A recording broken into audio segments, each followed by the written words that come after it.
Don't chase the dollar bill. Chase the hearts of the people around you.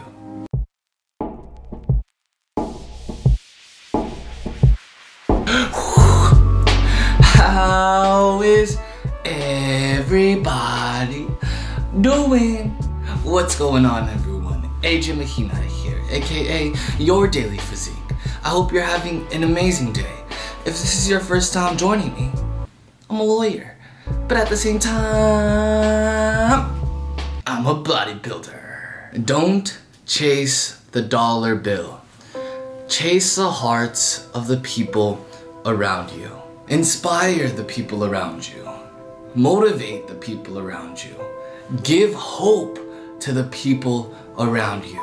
Use your personality, your talents to inspire others, to motivate others, to give hope to others. Who cares about the fancy dinners? What's the point? What's so impressive about telling your friend, hey, I was able to eat a $80 steak today? Mwah. You think that's impressive? How about you try this? Tell your friend that you were able to eat chicken breast and white rice for 3 meals a day for an entire week. I can guarantee you that that would be a lot more impressive than you trying to brag about your $80 steak. Who cares about a mansion? I mean, at the end of the day, it's most likely that you're gonna be living there alone. You're gonna be so lonely. And if you do have people living with you, you can't even hear them. You'll have to like scream, you'll have to have walkie-talkies. It's just not comfortable, it's not ideal. And who cares about a Ferrari, about a Lamborghini? Trust me, it's hard for me to say this because I adore those cars. But at the end of the day, if I ever buy one, it's most likely that I'm gonna have to sacrifice so many other things for that single thing, for that single car. And then once I have it, I'm gonna be worried about driving it. I'm not gonna wanna put miles on it. I'm gonna be careful where I park, and if it ever gets a little scratch or anything happens to it, like a mirror breaks off, that's like an entire leg. So what's the point? This is the thing. I'm gonna let you in on a little something. There was once a man named Antoine. Antoine had absolutely everything the heart could desire. He had the fastest cars, he had the biggest mansions, he had all the people around him, he threw celebratory parties. But it's because he was living a life tailored towards self-gain. He did everything in his power to chase that dollar, even if that included some sketchy things.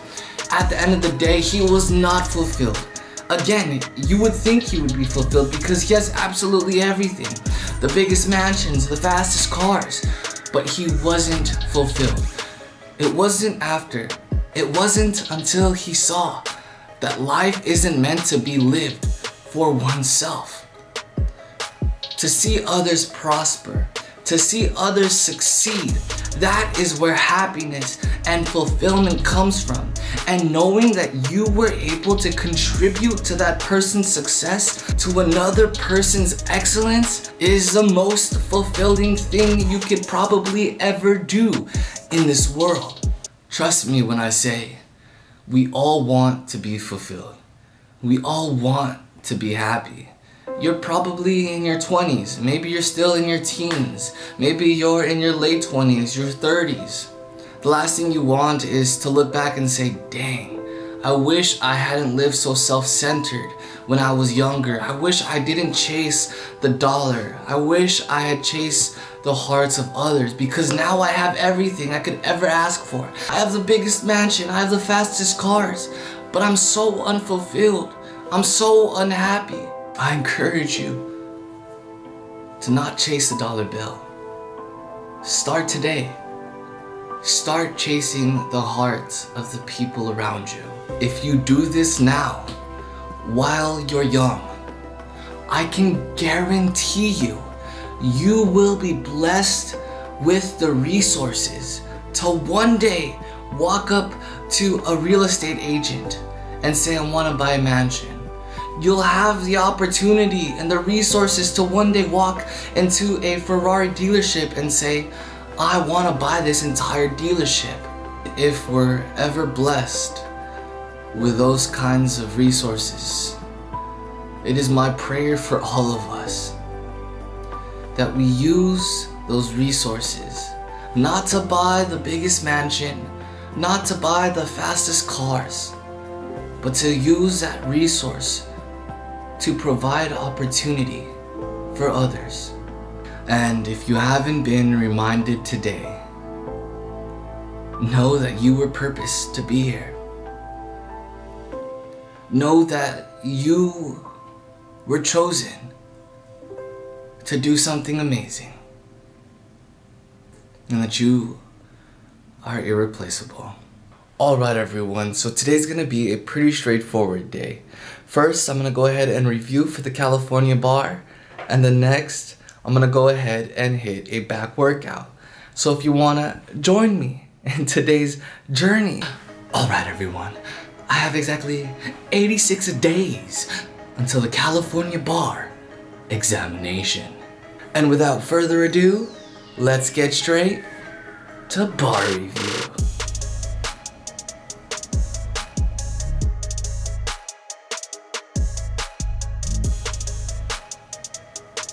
Alright everyone, so in reviewing for the California bar, I thought I'd share something with you that you might find interesting.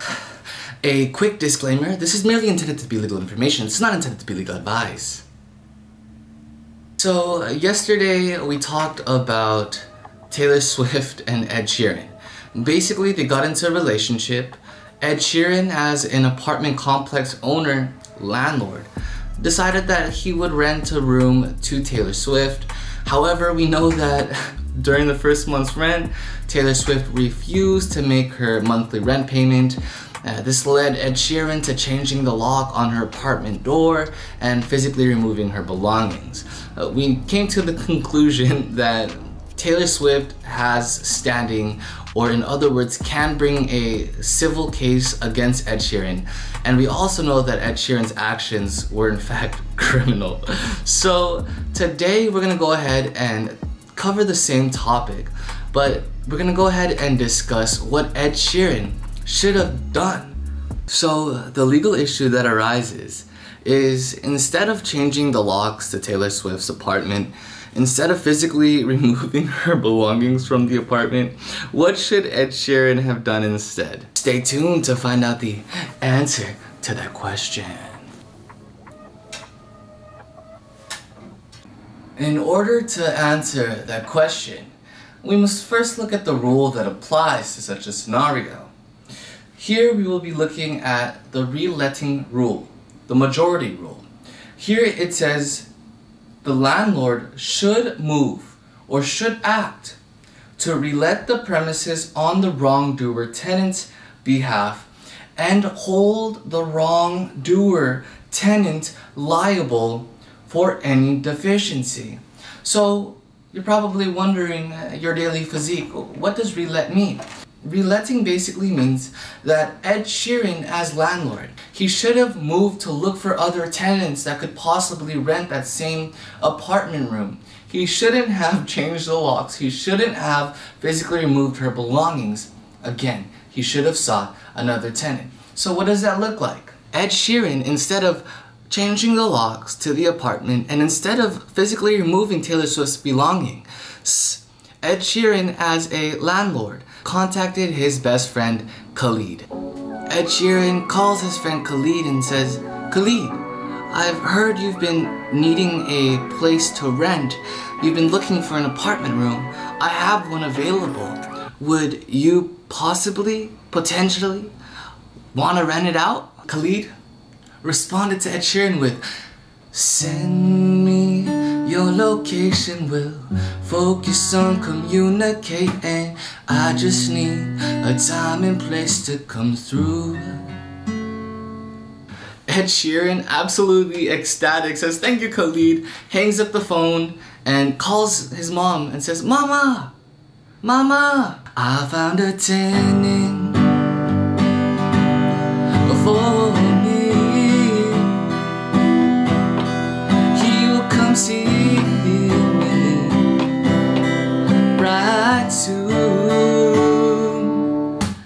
his mama says, "Congratulations, Ed Sheeran, you are such a good landlord." And that is what you call reletting. I hope you enjoyed that short law lesson, and I hope you learned something new. I thought it was pretty interesting, and I hope you did too. Alright everyone, so I'm done studying for the day. I'm gonna go ahead and take a break now. I'm gonna go ahead and hit a back workout. So if you wanna join me in today's back workout, stay tuned.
Welcome back. I hope you enjoyed that short back workout, and I hope you enjoyed that short law lesson.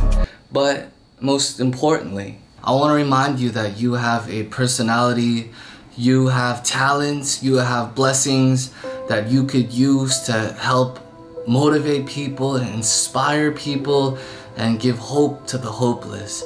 And so I challenge you, in fact I encourage you to use all of your abilities to begin motivating people, inspiring people, giving hope to people. In everything that you do, I encourage you to view it as a way to serve those around you. If you're worried about the resources, I guarantee you that if you focus on the lives of those around you, that you focus on uplifting the lives of those around you, not only will you be uplifted, but you will be fulfilled and you will be blessed with resources. And it is my prayer for all of us that if we are ever blessed with insurmountable amounts of resources, that we take a second to reflect and we take a second to appreciate what we have, and then we use those resources not to benefit ourselves, not to buy the nicest house, not to buy the fastest car, but to use those resources to provide opportunities for those who don't have opportunity.